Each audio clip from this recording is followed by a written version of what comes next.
Alright mga kapuso, extend natin ang kilig ng Valentine's Day ngayong umaga dahil makakasama natin ang mga bagong aabangan sa afternoon prime series na Legally Blind. Walang iba kundi sina Janine Gutierrez at Micael Diaz. Good morning, guys! Good morning! Good morning, mga kapuso. Happy Valentine's pa rin. Yeah, happy Valentine's! Speaking of Valentine's, kamusta? Kamusta ang pag-celebrate nyo ng Valentine's Day kahapon? Ay, ito muna, kinukwento niyo. Yun yung pinag-usapan nyo kanina. Actually, si Micael yung kasama ko kahapon kasi nag-Facebook live kami. Okay. Ano ka ba? Grabe ka, deny mo pa ako. Tama. Yung mga witness, may ka-Facebook po. May Ako nga witness pala yung kasama niya. So ano lang, Facebook and the work and then nung gabi, kanya-kanyang dinner na. Hindi nawawala ang romantic dinner usually. Si Micael lang may romantic dinner yata. palagi namang may romantic dinner. No, I didn't have any. Ay, Bakit? no, sorry, what did I do? Actually, Facebook last Live. week pa siya nagva-Valentine's. Yeah. Nag-Valentine's weekend ako 2 weeks ago. Yes, So, naman. food trip kami. Alright. Food trip kami around Metro Manila. And then yesterday, I had a surprise family dinner.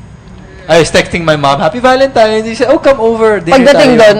Pagdating namin, everyone was there. Kompleto kaming lahat. Hindi naman dapat talaga ang Masaya. Kaya nung unang meaning of love natin, di ba? With our Masaya, family. masaya. O, ito, simulan natin photo booking. Oh my gosh! Tanan! Marami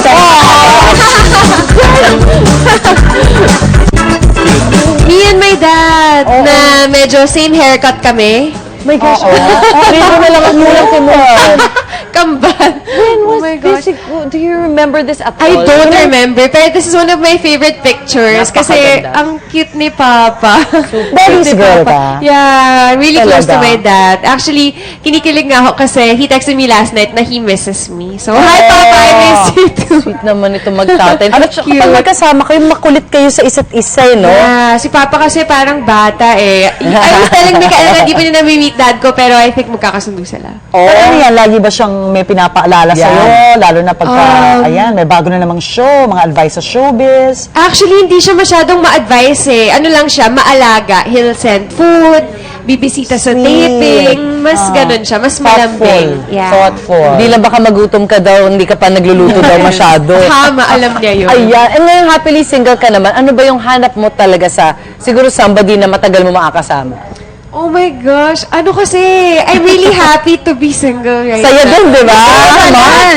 And, yun nga, I think, gusto ko muna matutunan yung mga things na gusto kong gawin, like, how to cook, I wanna travel. Nice, Nagpapa-advise ako kay Micael kasi palagi tong nasa ibang bansa. Buti nga nandito ngayon That's po what eh. I wanna do muna. Ganun muna tayo. Alam mo naman, taong lagalag yan eh. Kung Yes, saan right. sumusuot. Eto naman, para kay Papadpad. Mikael, Ito kay pare. Micael. Basta may backpack Anong yan si susunod Micael dyan? kung saan napapadpad.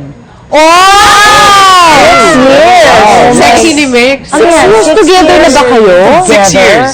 Wow! 6 years. We met 2010, September. Ano, final, alam mo, nilalaro mo kami. Hindi niya inaamin eh.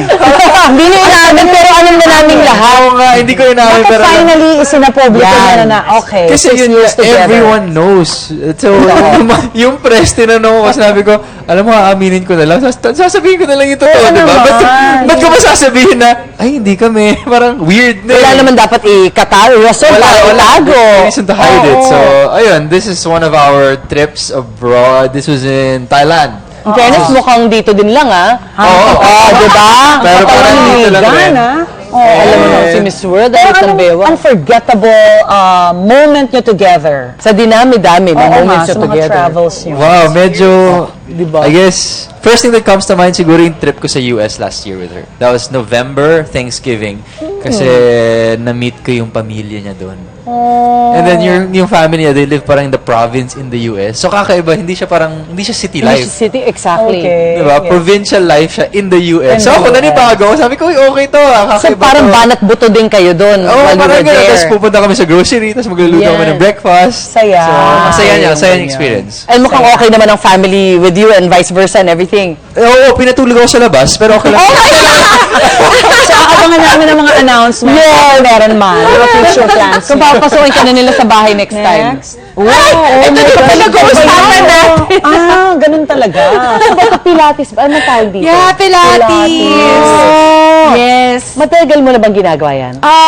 Medyo. I learned it from my tita Jackie kasi di ba medyo fitness buff That's siya. right. She used to be a bodybuilder. Yes. Talagang hanggang ngayon super fit niya. So, when I needed to work out for a shoot, or every time kailangan kong medyong mas magsipag, Pilates yung ginagawa ko. Gaano kadalas mo nagagawa? Oo nga. A week? Oh my gosh. Dapat. Ano bang recommended? Kahit once a week, okay na. Once a week. Kasi very effective siya eh. Talagang everything na workout niya. Your core, your legs, lahat. Yes. At least one hour lang to. Yeah, 1 hour lang. And then you mix it with other mga types of workout din. Yeah, I Diba? do boxing also. Para medyo mas So may intense cardio ka, tapos may toning Ito ka. kasi yung sarap parang stretching lang eh. I love Pilates. Mikael does it I do also. Pilates. I do Pilates more than her. Kung siya once a week, Oh, actually, di na nga ako gusto ko 3 times a week. Totoo Gusto ko. na. Gusto ko. At saka kita sa body niya, parang mahaba yung mga limbs. Parang papahaba siya ng limbs. Tapos yung session, parang Correct. gano'n. Last photo natin Long kay muscle. Mikael.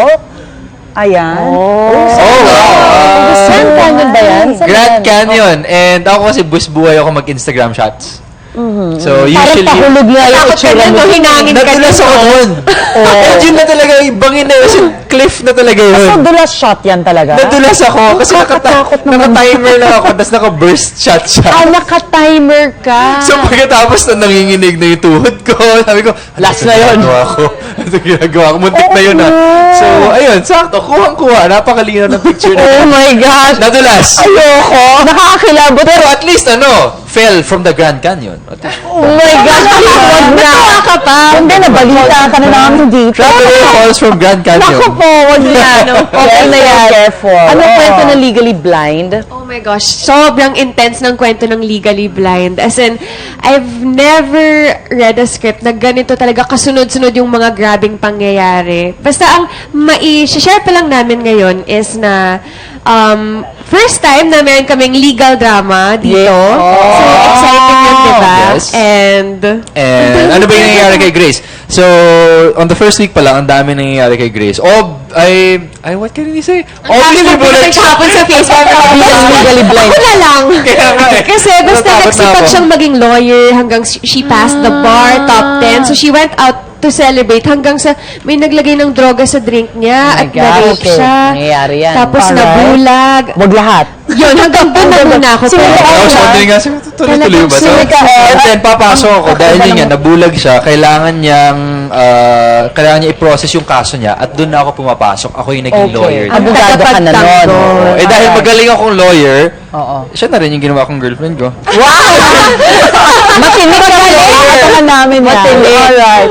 Okay, guys. Legally Blind ka lang aabangan yan? Malapit na. Monday na, Monday na, Feb 20 on 20. GMA Afternoon Prime at Yes. 3:30 p.m. Yes. So please watch that. Yes, magbabawang pagtingin niyo sa mundo. Promise, huwag niyong palalampasin yung Legally Blind. Ang ganda ng tagline mo na yan. Gumagang pagtingin niya sa mundo. Thank you so much, guys. Glad to have you both. Thank you.